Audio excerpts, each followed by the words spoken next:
నైనా ఒకసారి జాబ్ తీసన్నాడు, నెలకి 50,000 శాలరీ. కానీ 5 లక్షలు అడుగుతున్నాను నాయనా. ఎందుకా?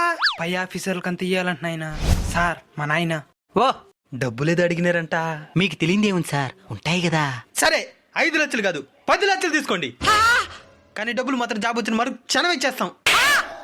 అంత కుదరదు. ఎందుకు కుదరదు? మోసం చేయని మాలదు, మెయింటైన్ చేయని మాలదు.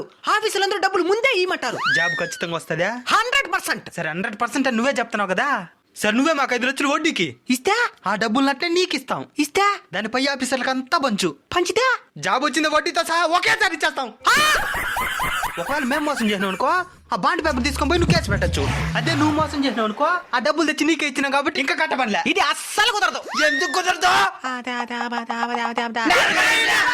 ఇలాగ డబ్బులకి జాబ్ తీస్తాను మోసం చేసే వాళ్ళు సమాజంలో చాలా మంది ఉంటారు. ఈ పద్ధతి ఫాలో అవ్వండి.